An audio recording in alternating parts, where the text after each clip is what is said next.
Raciocínio clínico de pacientes com oclusão arterial membro inferior, tá? Depois a gente vai pensar em membro superior. Primeira coisa, se o paciente tem doença arterial ou venosa, né? Que a gente aprende assim. Pelo menos eu ensino assim. No nosso caso, o paciente tinha frieza de extremidade. No caso dele, cianose, que já é avançado, não tem mais palidez, né? Você pode ter palidez, os 6 P's, que são dor, parestesia ou paralisia. No caso dele tem o quê? Paralisia já. Então a parestesia antecede a paralisia, mas vem os 6 P's juntos, né? Na verdade eles não acontecem assim todos juntos. É dor, que é pain, parestesia, paralysis, pulselessness, a ausência de pulso, poiquilotermia, que é para dar certo, o 6º P, né? E qual outro? Pain, parestesia, paralysis, pulselessness,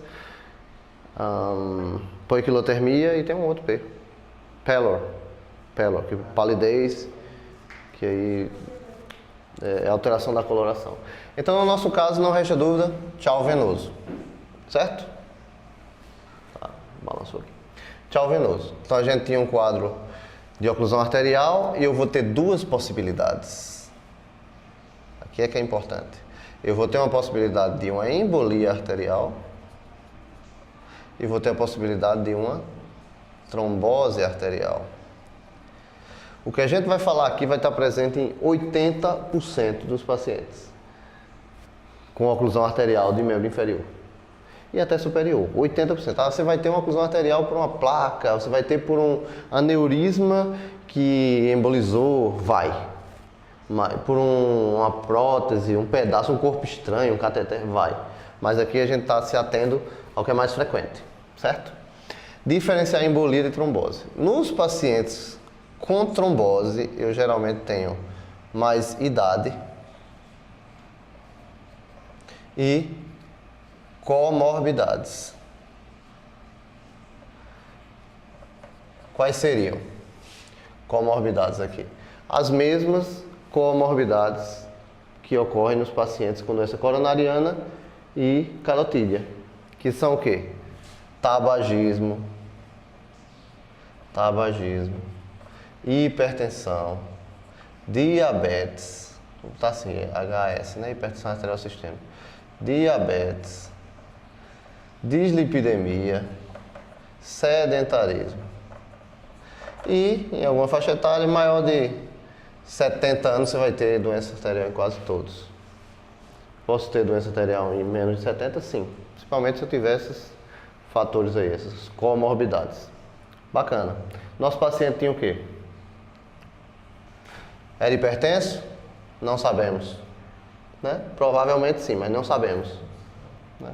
Já de idade, a gente não sabe. Diabético era? Sim. Tabagismo era? Sim. Pode falar que eu vou editar isso aí. Dislipidêmico, não sabemos.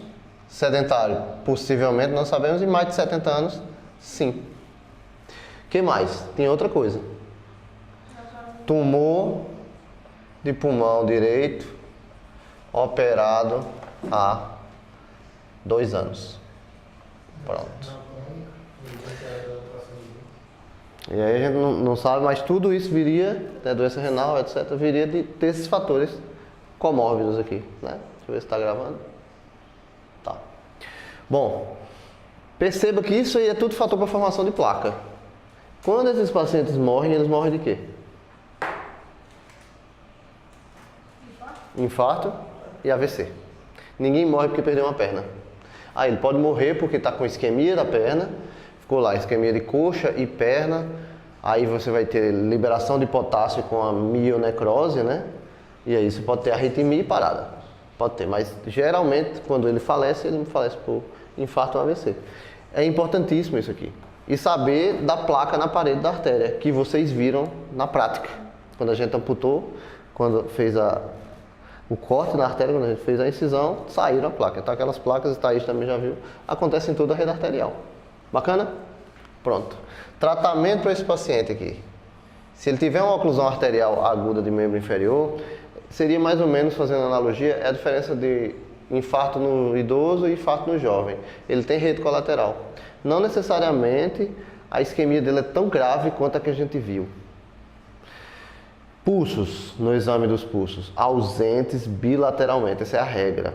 Nesse caso, diagnóstica de trombose arterial, muitas vezes só a heparinização já faz a rede colateral suprir. Caso eu tenha que revascularizar o membro, eu tenho que fazer um bypass. Por que bypass? Vocês vão entender agora. Nos pacientes com embolia arterial, geralmente ocorre... Aliás, os pacientes com embolia arterial geralmente são mais jovens. E aí você vai ter entre 20 e 45 anos. Que tem ou arritmia cardíaca, a mais frequente FA, ou você tem um paciente com uma prótese valvar sintética, uma prótese metálica, que fez a cirurgia cardíaca por uma insuficiência mitral causada por uma febre reumática. Febre reumática, cardite, insuficiência valvar, mitral, né? E cirurgia. Ou um ou outro. Se tiver os dois, o cara é azarado. Ou um ou outro. O que é que acontece? Se você tem um FA, você vai ter possibilidade de formação de trombo intracardíaco. Esse trombo que se forma intracardíaco geralmente fica no átrio esquerdo. Tá lá fixozinho, bonitinho. Só que o que acontece? Fragmenta. O turbilhonamento da arritmia faz com que forme, fica lá bonitinho, fragmenta. Quando fragmenta, emboliza. Eu estava dizendo, vai... na febre reumática, que vai levar insuficiência valvar mitral, vai levar o IC e vai levar FA. A principal arritmia. O raciocínio aqui não era esse. O raciocínio é febre reumática, cardite, insuficiência mitral, troca de válvula para uma válvula artificial, descontrole do anticoagulante. A gente sabe que válvula biológica não precisa, né? Então a tendência hoje é usar a válvula biológica. Nas válvulas artificiais tem que usar anticoagulante, inclusive o INR nos pacientes com válvula sintética entre 2,5 e 3,5, na TVP é 2 e 3. Às vezes descontrola, o cara não dá nem aí forma um trombo e emboliza. Seria essa a possibilidade mais plausível nesse caso. Mas sim, o que você falou, corretíssimo. Fica no átrio esquerdo, fragmenta, vai para o ventrículo esquerdo e daí circulação sistêmica. Qual o lugar mais frequente que esse êmbolo se fixa? Tripé femoral. Onde é o tripé femoral? Femoral comum, superficial e profunda. Lá no tripé femoral, parou, como é que vai estar o pulso do outro lado? O cara não tem doença parietal, não tem... Normal. Todos os pulsos presentes. Além disso, a manifestação clínica nos pacientes com embolia, como será? Muito mais evidente. É uma dor súbita, doente jovem, chega frieza, aí vai ter palidez, parestesia, ausência de pulso. É uma urgência cirúrgica. Tem que operar. O que é que eu faço na embolia? Embolectomia. Na embolia eu faço embolectomia. Com o quê? Com um cateter chamado Fogarty, que é o sobrenome do cara que inventou esse cateter, Thomas Fogarty. Eu vou botar nesse vídeo aqui que eu estou editando, tem um vídeo de uma outra aula que eu fiz, mas vocês não viram, de uma embolectomia de membro superior. Tá? Aí você vai ver como é. Ele é tipo uma sonda de Foley, longo, um balão na ponta, você coloca dentro, vai até o fim, aí você insufla o balão e puxa. Perceba a diferença. Aqui eu tenho placa. Isso aqui na trombose. Se eu colocar um Fogarty, se eu conseguir fazer com que ele chegue lá no final, quando eu insuflar ele vem quebrando placa. Piora. Por isso que na trombose arterial o tratamento é bypass nos casos que não compensaram com heparina, com anticoagulação e aquecimento do membro. Aqui na embolia não adianta fazer anticoagulação apenas e aquecimento do membro. Você pode anticoagular sim, para evitar o que a gente chama de trombose secundária. Parou aqui no tripé femoral E aí começou a formar trombo, depois e antes, né? A jusante, que é depois, e a montante, que é antes. É o que a gente chama de trombo secundário. Por isso que quando sai o êmbolo e um trombo gigante, que eu vou mostrar para vocês no vídeo e vou colocar nesse aqui também. Guarde sua pergunta e a gente vai concluir. Portanto, chegou um doente com oclusão arterial aguda, você vai diferenciar a embolia de trombose. Matou. Ah, mas tem 20% aí? Tem, mas a maioria está aqui. Vocês são generalistas. A chance de vocês acertarem é bem maior nesse caso. Segundo lugar. Primeiro lugar, tripé femoral. Segundo lugar, braquial. Ah, professor, pode embolizar para a carota? Sem dúvida. Aquele doente jovem que tem lá uma válvula protética lá e embolizou, teve um AVC. O cara com 20 e poucos anos, um AVC isquêmico. Opa! Se ele tem uma causa como essa, pensar nessa embolização. Se não tem, você vai pensar em trombofilia. Qual a dúvida?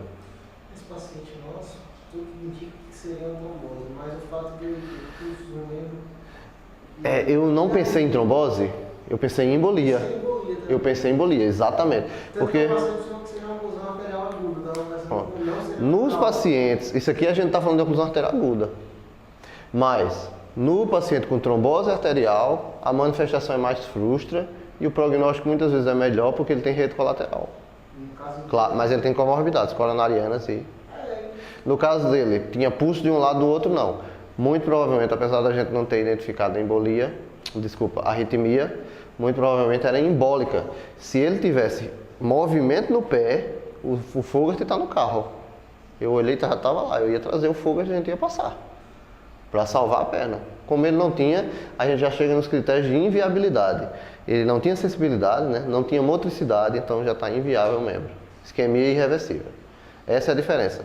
Quando vocês se depararem com pacientes com oclusão arterial, seja membro superior, seja membro inferior, o objetivo é diferenciar embolia de trombose, certo? Isso é 80, 90% dos casos vai ser isso aí.